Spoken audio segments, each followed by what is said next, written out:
Pentagon runs it. The Pentagon runs the new rural affairs system over all the states. The TSA is announcing and doing highway checkpoints. Ron Paul, coming up, taped the interview before the show, said the NDAA is martial law and that Eric Holder, what he's done is criminal. Of course it is. And he can get away with it now. They've dropped the investigation basically in Congress and said it's up to Obama now. He's been caught perjuring himself. He's been caught shipping the guns into Mexico. And the memos are public. They were going to blame the Second Amendment. And they just sit there and get away with it. Why? Because the Republican leadership is involved as well. Pre-Obama, they were shipping guns into Mexico to knock off cartels. And, you know, there's always truth to globalist lies. They do something and then blame it on somebody else. When people in Latin America wonder why they're so enslaved, it is, to a great extent, the United States that did it. But it's the bankers running us that did it. And now they're doing the same thing to us. The Mennonites are supplying half the food in places like Paraguay. There's only 60, 70, 80,000 of them. It's only 40,000 adults.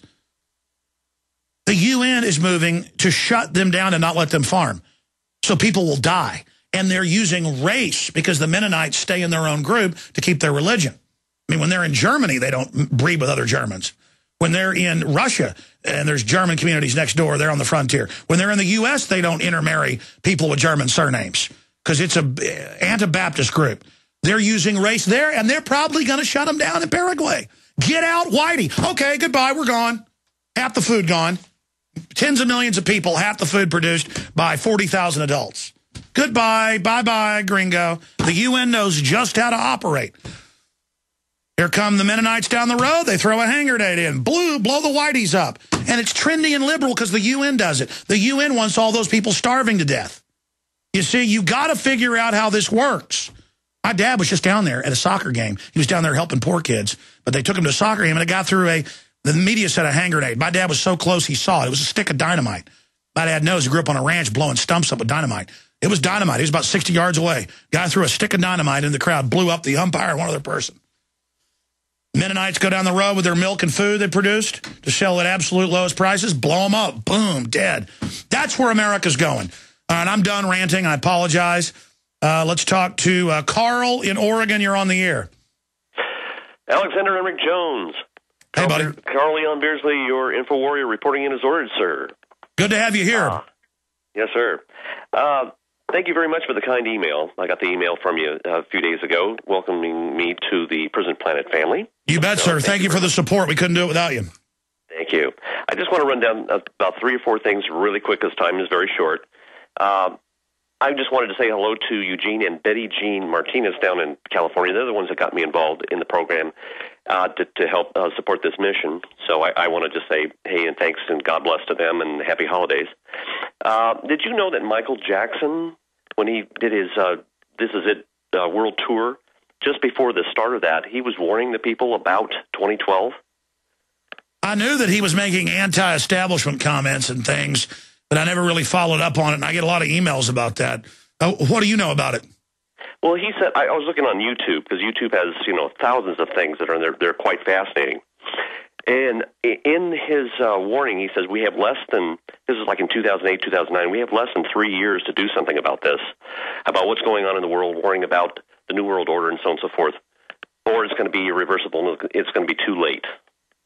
I need to look that up because I get emails about that all the time, but you say you heard it. Very interesting. No, I didn't really follow that up. Right. Now, 2 more items really quick, Alex, and I'll let you get going. Yeah, go ahead. I just, by surprise, I went to the mailbox yesterday, and I did receive a cost of living increase from Social Security. Wow, they said they were freezing the COLA still. Right. I got them both yesterday. I got a $46 increase for January 2012. So I think what's going on is they know that there's going to be a devaluation of the currency quite greatly. So I think that the reason why they're sending them is because we're going to go into a hyperinflation for sure. I've got a big stack of news today, mainstream basically saying that's the case. Good to hear from you. Great points. Ted in Tennessee, you're on the air.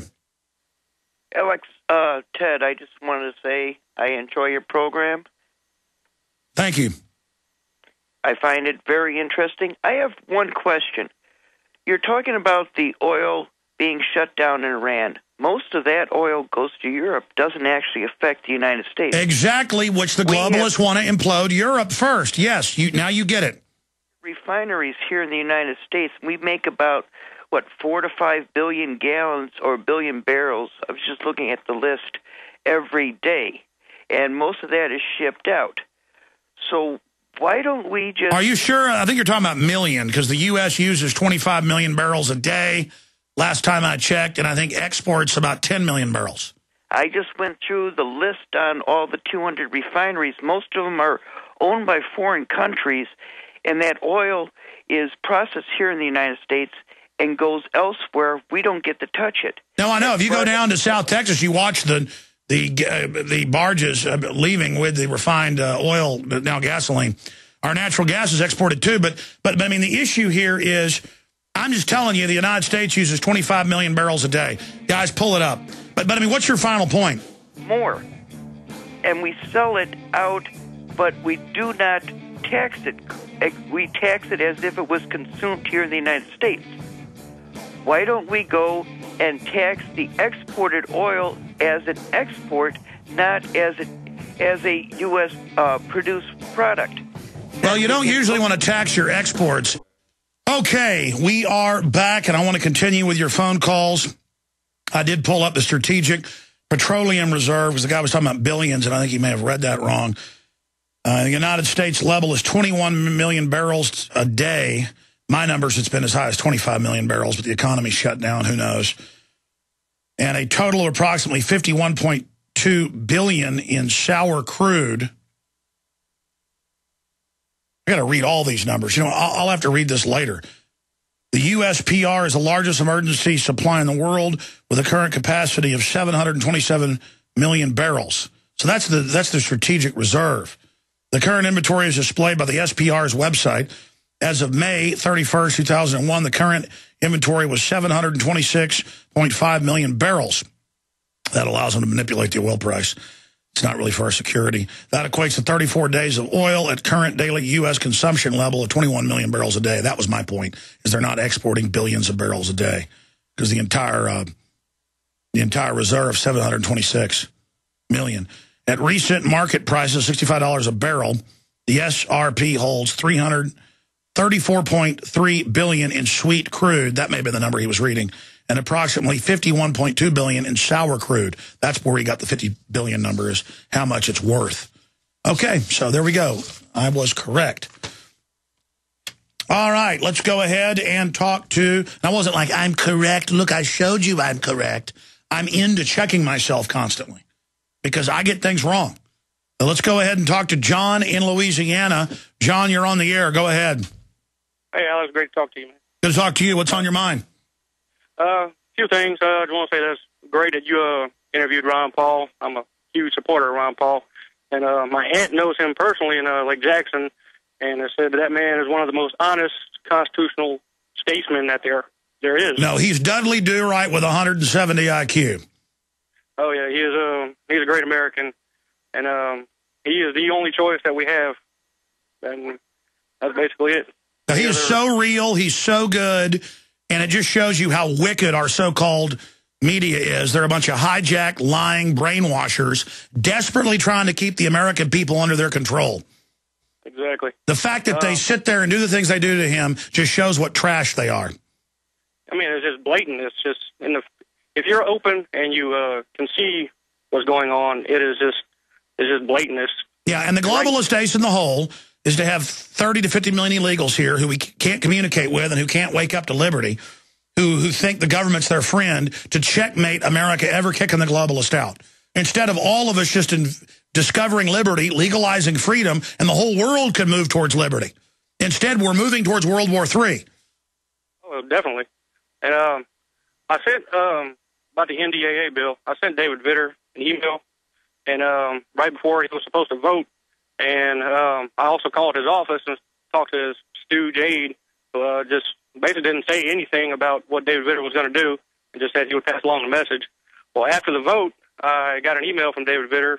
I don't know if this is just automatic response they give through emails or whatever, but it was basically some tripe about how they were supposed to fight the war on terror. And oh, yeah, that's all they ever do is Ron Paul won't get rid of our liberties and have a war on our freedom. He's the enemy. Thanks, John. Janice in Texas, you're on the air. Welcome.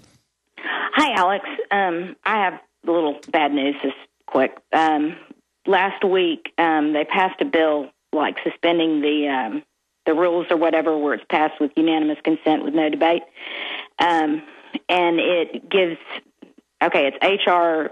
2405, and it reauthorizes the 2004 Project BioShield, 2006 All Health Preparedness. Gene Green, one of the authors of the bill, goes into this whole spiel about that Galveston lab and says, it's the only lab in the United States owned by a university because it's owned by... Yeah, it's a level 4 bioweapons lab in a level 2 level. And that means stuff that'll kill everybody. 98% of people that are exposed to it, or 99. Totally weaponized, deadly stuff like Ebola, you name it. And it's in a level 2 biosystem on a coastline ravaged by hurricanes. It's totally insane, and they're building them all over the country so they can develop new vaccines and try to force on us. What else you want to tell us, Janice? Well, can you look at this H.R. 2405 because it gives more money to that lab and gives more power and money to the evil Sibelius and more vaccine stockpiling they kept talking about. Oh, yeah, no. The government pays the companies to produce the weapons to soft kill us. I mean, it's a global takeover. And the sky is gray. I'm Alex Jones, your host. I'm only after the truth. I'm only after anthropology, sociology, archaeology, psychology. I study what it is to be human. I study history. I learn more and more by the day. And I realize the globalists understand how humans operate. They make their study of that. And they treat us like animals. They treat us like people in an artificial environment. In fact, I'm going to do a film review of The Island, movie that came out 5 or 6 years ago. So I was watching it on the treadmill jogging this morning. And just the archetype or the metaphor of the people in this artificial city believing there's been a plague that killed everybody outside the city and that the police state's to keep them safe. And really they're just clones to provide organs to their wealthy counterparts on the outside. And they talk about eugenics. I need to find out the author of the book that's based on, and if they're alive, try to interview them, because that's really the establishment telling you what they know. And a lot of times I've learned with Hollywood, they're actually against what's happening. There's a new movie out that I'd forgotten that I'm in, that I haven't had a chance to watch it all yet, but it's got Demi Moore and a whole bunch of other big stars in it. And it's just now coming out in select art house theaters. It's kind of in that phase. But it's a big movie. It won the Sundance Film Award for Best Screenplay. And they're back there. They told me about it yesterday. I'd forgotten that I shot the video and audio for it a year ago and just kind of blew it off because I'm always moving forward. And then I started getting emails pouring in yesterday going, I just saw this at the movie theater. You're in this movie. You're like all over it. And they're back there watching it right now. And they're just completely blown away by the fact that, I'm just all over it. And people are like, wow, this is positive. There's all these anti-New World Order, anti-gun control rants in it.